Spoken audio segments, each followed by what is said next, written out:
Hey, what's up, guys? Welcome back to another video, and today we'll be finishing up the AFC with the AFC North. I believe this is actually the very last video of this divisional drafting series, if I'm not mistaken. I believe the AFC North is the very last division. My favorite division in the NFL because it contains my team, the Cleveland Browns. So, if you guys do enjoy this video, please leave a like, comment, subscribe. Look back at all my series. I'll be probably making a playlist once this video goes up of the entirety of the NFL divisional drafting series. But I'm really excited for it to finally be over. My God, it's finally over. My brain from all these draft guys. I've been learning so much just by doing this series outside of what I already knew. I'm excited to finish this up though. So please leave a like, comment, subscribe if you want to see me post more. I'm not against posting another mock draft before the draft happens in exactly 1 week from now. And by the way, speaking of the draft, I will be going live for at least the first 2 days of the NFL draft. And depending, I might go live for day 3, but probably not. But I will be live for rounds 1, 2, 3, and most likely 4, because I feel like the 4th round I know enough guys to talk about it. But if you guys do enjoy this video, please leave a like, comment, subscribe. Again, I'll be streaming in a week from now the NFL draft. Let's get into the video. And it did not. There we go. So the Cleveland Browns were the first team. The Cleveland Browns, my main idea was fix this defensive line and draft a receiver. That's what I went to this draft with. I think that's what the Browns are going to go into this draft with. Where let's get a pass rusher to pair with Myles Garrett for the future. Let's get a receiver who can more than likely we want to play this try that can play outside, but at worst can be a really good slot receiver. And again, defensive line depth after that. And that's exactly what I got. Nick Bonitto is my favorite day 2 pick in the entirety of the draft. I love Nick Bonitto. I don't think he's going to be in the first round. He might sneak in barely, but I don't believe he's going to. He's one of those guys that I truly believe will be one of the first 5 picks taken outside the first round. And I always say the first 5 picks in the second round are the first rounders who slipped out of the first round. I think Nick Bonitto is one of those guys. So if the Browns actually want him in real life, I do believe a trade up will happen. But in every single mock draft I've done, he always falls to the Browns, or he always falls in the second round. So I agree with Nick Bonitto at 44. If that does happen, that's an A+ pick in my opinion. Next up is Justin Ross in the 3rd round. Yes, 2 years in a row, taking a wide receiver in the 3rd round that have limitations. The problem is with Anthony Schwartz, his limitations was playing football. He's good at track and field. He's an amazing runner. He's a speedster, but he isn't great at route running. I think Justin Ross is the complete opposite. I like Justin Ross's route running. I think it's pretty crisp for the most part. The problem is speed and contested catching. If he can just be that slot guy who gets you those 5 to 10 yards, I think he can succeed in that role.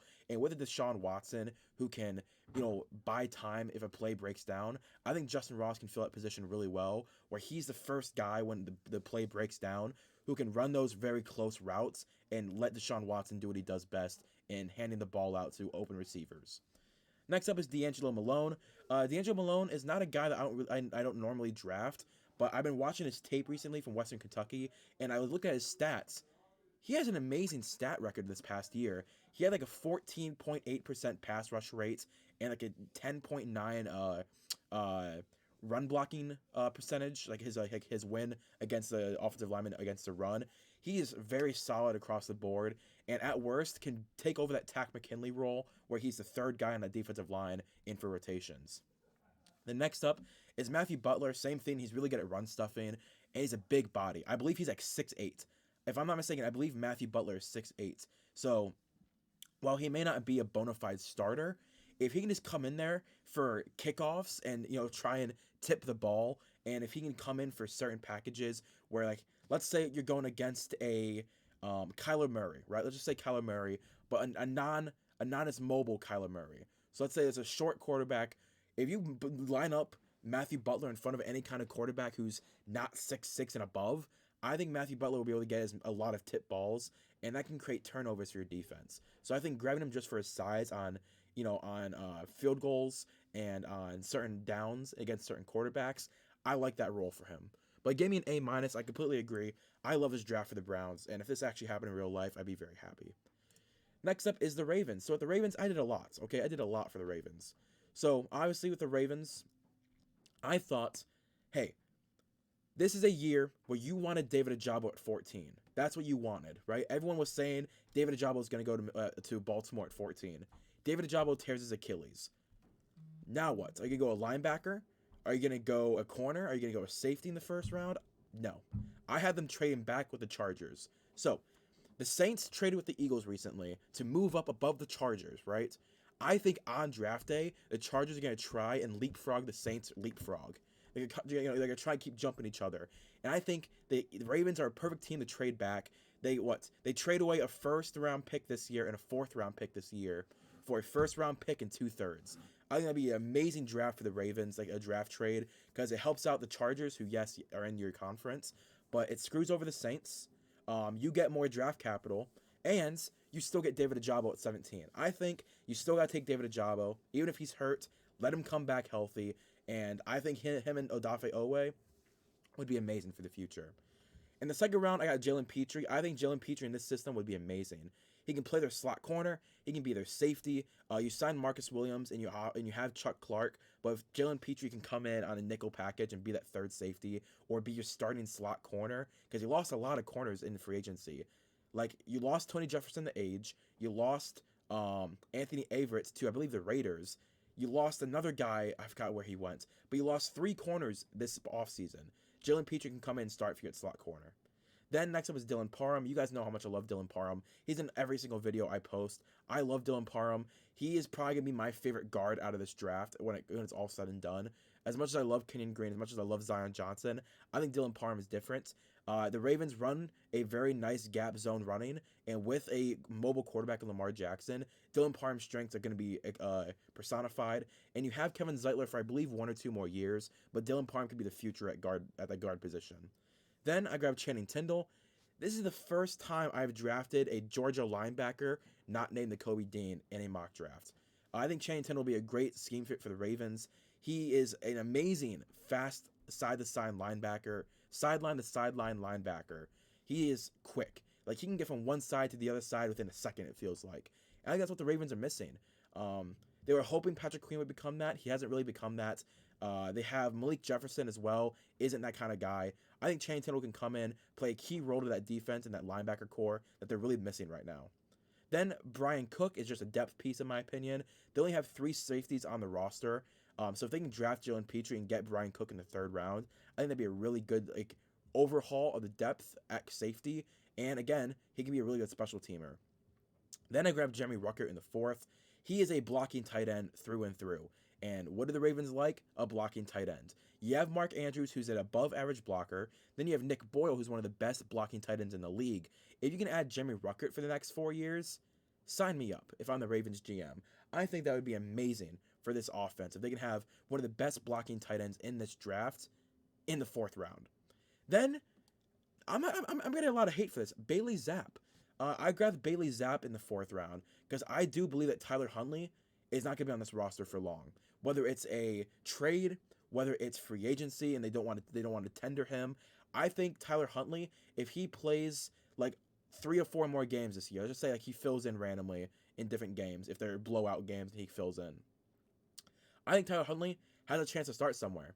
And Bailey Zapp in the 4th round, I think if you can get Bailey Zapp to back up Lamar Jackson for the next 4 years, it'd be really good. And Bailey Zapp is a hey, if Lamar Jackson's negotiations don't work out, we have Bailey Zapp.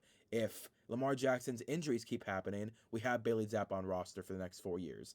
He can be a quality backup in this kind of system. Then I decided this is a very bad trade. I just didn't want to do these picks anymore. I feel like this team overall has gotten the starters that they're going to get out of this draft. So I traded 4th, and a 6th for a future 4th and a future 6th. I just wanted to stop drafting. I was bored. I'm going to be honest with you guys. When you have so many 3rd and 4th round picks, you kind of fill up all the depth pieces you need. I really do feel like a lot of the depth pieces got solved. You could have gone another corner, but there wasn't Martin Emerson. There wasn't a Zion McCollum. There wasn't a corner I liked for this defense. So I decided to just trade my picks for the future.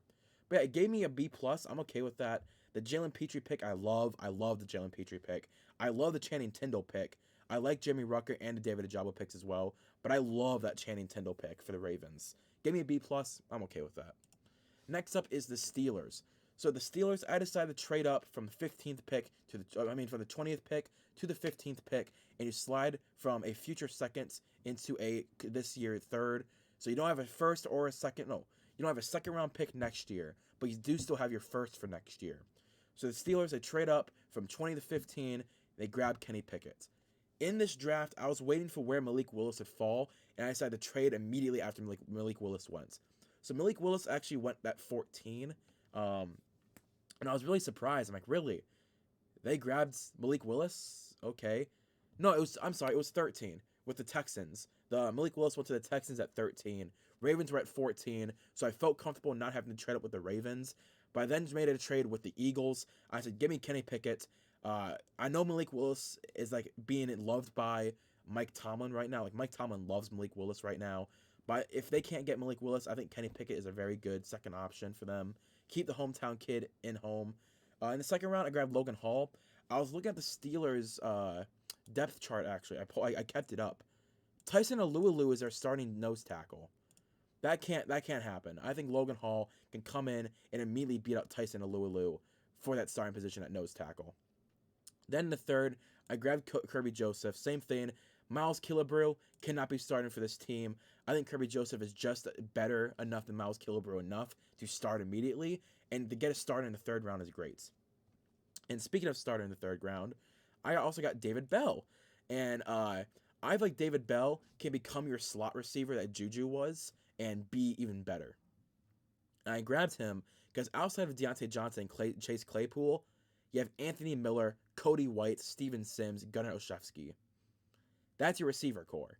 So to grab a guy like David Bell, who was an insane like stat guy at Purdue in the third round, I think it'd be really good for this offense, really good for Kenny Pickett, because he's a yak guy. He gets lots of receptions and lots of yards after the catch. Then in the fourth round, I just grabbed the backup edge. Again, I just want to keep showing this.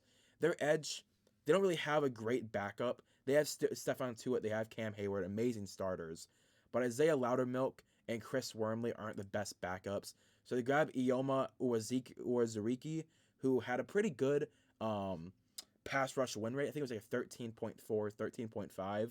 Pretty good for in college, especially at Iowa State. I thought he'd be a pretty solid backup to maybe develop into something. Give me a B+, I'm okay with that. Then the Bengals. So this is where I'm going to get a lot of hate, I feel like. With the Bengals, I decide, if Zion Johnson's there at 31, which he will not be there at 31 in real life, you got to grab him. He'd start immediately for you at left guard.